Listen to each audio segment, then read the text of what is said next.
Vamos a continuar, en este caso con el fondo de maniobra, acabamos de explicarlo, y en esta diapositiva simplemente vamos a hacer un poco de hincapié en la forma de calcularlo, que veremos que hay dos formas de obtener este fondo de maniobra. Bueno, pues como siempre, si os dais cuenta, empezamos con un recuadro en verde. Esto simplemente nos dice que hemos visto anteriormente el fondo de maniobra, enlazándolo a través del principio de prudencia financiera, y nos vamos ya directamente al recuadro azul, donde aparece el concepto de fondo de maniobra. Dice dos frases claramente diferenciadas. Primero, es aquella parte del activo corriente que está financiada con pasivos a largo plazo y patrimonio neto, es decir, los fondos permanentes. Hay otra frase que dice, es un fondo de seguridad que permite hacer frente a los posibles desajustes entre la corriente de cobros y de pagos. Es decir, este fondo de maniobra se puede entender de dos formas y por tanto va a haber dos formas para calcularlo. Si os dais cuenta, en el recuadro naranja pone el fondo de maniobra tiene doble sentido, que está enlazado con la frase que hemos visto justo ahora. Primero, es el activo corriente que necesitamos para llevar el ritmo de nuestra actividad y se calcula con la fórmula fondo de maniobra es igual a activo corriente menos pasivo corriente. Si miráis el dibujito que tenéis a la derecha, se puede apreciar perfectamente como si cogéis el bloque de abajo de la izquierda, el activo corriente, y le restáis el pasivo corriente, pues obtenemos perfectamente el fondo de maniobra, ¿vale? Esa sería la primera forma de calcularlo. La segunda forma es, como pone ahí, es la parte de los capitales permanentes, es decir, el patrimonio neto y el pasivo no corriente, que necesitamos para tener el equilibrio financiero, y se calcula con la fórmula que aparece a la derecha. Fondo de maniobra es igual a capitales permanentes menos activo no corriente. Recordad que los capitales permanentes son los dos bloques que aparecen a la derecha del balance, los dos de arriba, ¿vale? Patrimonio neto y pasivo no corriente. Del mismo modo, si os dais cuenta, si cogéis los dos bloques de la derecha, los que están arriba, ¿vale? Los fondos permanentes, y le restáis el activo no corriente, al final sale el mismo resultado, el fondo de maniobra, ¿vale? Es exactamente igual. Tenemos dos formas de calcularlo porque al fin y al cabo tiene un doble sentido y por tanto lo podemos aprovechar de esa forma para calcularlo de una forma o de otra. Bueno, para acabar vamos a ver una diapositiva más. En ella vamos a estudiar que el fondo de maniobra puede ser positivo o negativo y sobre todo las implicaciones que tiene, ¿vale? Pues continuamos.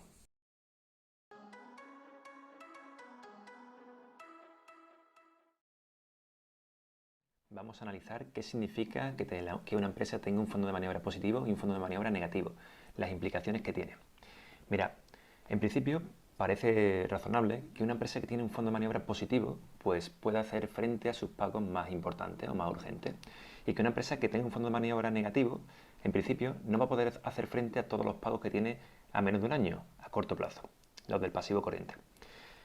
Esto básicamente es así, pero hay que tener en cuenta una serie de cosas que voy a explicar ahora, ¿vale?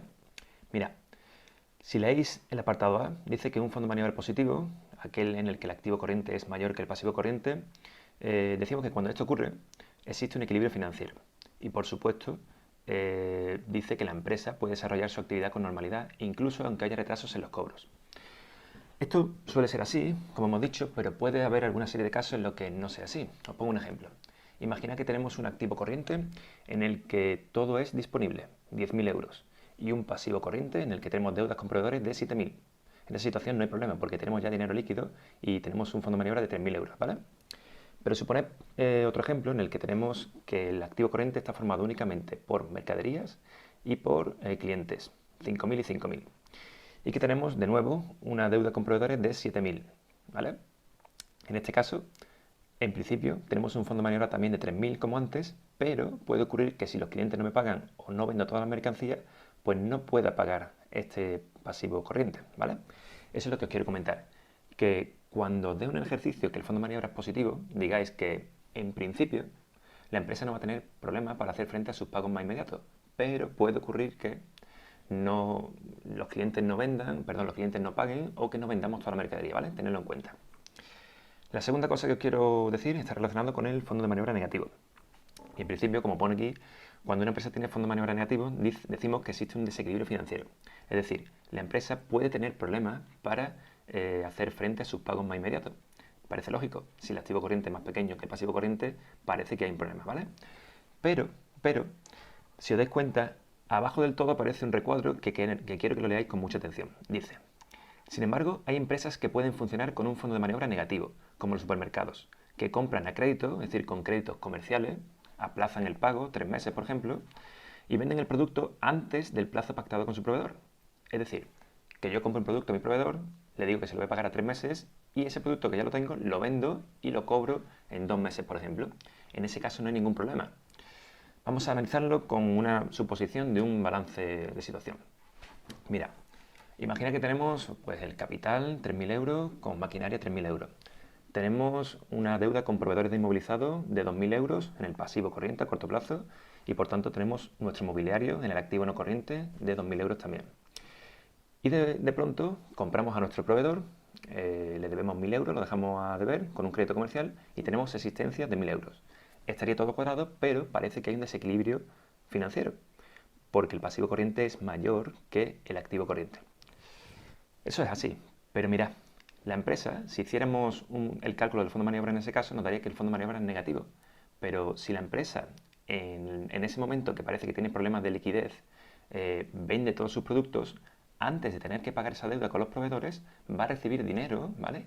Y básicamente, para que entendáis, no es así, pero en el resultado neto va a tener 5.000 euros de beneficio y esos 5.000 van a aparecer en el disponible, eliminándose la existencia.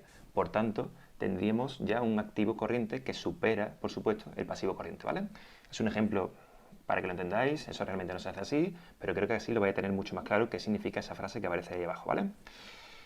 Y nada más, quiero que lo tengáis muy en cuenta, ¿vale? Cuando aparezca en los resultados, en un ejercicio de selectividad o en el examen, que el fondo de maniobra es negativo, hay que decir que en principio, ¿vale? Siempre en principio, la empresa puede presentar problemas de pagos. Pero puede ocurrir, como pone aquí el caso del supermercado, ¿vale? Pues que trabajen con créditos comerciales y entonces normalmente no hay ningún problema, ¿vale? Bueno, pues simplemente quería acabar con este apartado, que lo sepáis y nada más.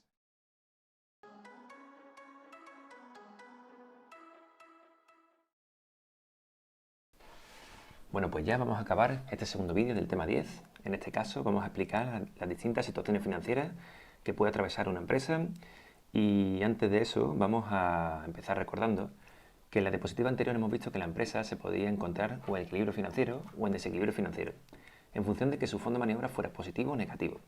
En esta diapositiva lo primero que hace es explicar en qué consiste que una empresa se encuentre en equilibrio financiero, que no es ni más ni menos que tener la capacidad para poder afrontar las deudas en el corto plazo, en los plazos previstos, ¿vale? Bueno, una vez dicho eso, una vez aclarado qué es estar en equilibrio financiero, vamos a ver las distintas situaciones financieras, que son 4, y vamos a empezar con ellas. La primera, equilibrio financiero total o máxima estabilidad. En esta situación, la empresa no tiene pasivo, no tiene deudas. Se encuentra financiada únicamente con patrimonio neto, con financiación no exigible, ¿vale? Es una situación que, como pone aquí abajo, suele presentarse al constituirse la empresa, al inicio de la actividad, ¿vale? No es muy normal, pero puede ocurrir. La segunda situación financiera es el equilibrio financiero normal, es decir, que la empresa tenga un fondo de maniobra positivo. Como pone aquí, es la situación financiera ideal, ¿vale? En esta situación financiera la empresa no tiene que esperar a generar patrimonio neto para realizar una inversión interesante o se puede aprovechar de apalancarse, bueno, en fin, es la situación financiera más común y es la ideal, ¿vale? Fondo de maniobra positivo. La tercera situación financiera es cuando tenemos un fondo de maniobra negativo, se llama desequilibrio financiero a corto plazo, donde la empresa puede tener o puede presentar una posible suspensión de pago, ¿vale? Puede que la corriente de cobros y la de pagos no esté muy equilibrada y por tanto no llegue a pagar sus deudas a corto plazo. En esta situación, pues ya hemos dicho, el fondo de maniobra es negativo, hay más pasivo corriente que activo corriente. Y por último, pues la peor situación en que se puede encontrar una empresa, que es el desequilibrio financiero a largo plazo o la quiebra técnica, ¿vale? En esta situación, la empresa no tiene patrimonio neto y todo su activo, tanto no corriente como corriente, se encuentra financiado por pasivo, ya sea a largo plazo o a corto plazo, ¿vale? Es la peor situación en que se puede enfrentar una empresa y, bueno, ya solamente le faltaría tener resultados negativos ese año, que ya sería el cierre, ¿vale? Bueno, pues al final de todo os encontráis con este cuadro de resumen que Javi Martínez os ha dejado en su libro y nada más, no tengo que explicaros nada más del fondo de maniobra, lo hemos visto ya todo y en los siguientes vídeos, el tercer vídeo, el tema 10, vamos a ver los ratios financieros, qué son, para qué sirven y vamos a hacer una serie de ejercicios de todo lo que ya hemos visto hasta ahora, tanto de fondo de maniobra como de ratios financieros, ¿vale? Pues muchas gracias, nos vemos en el siguiente vídeo, hasta luego.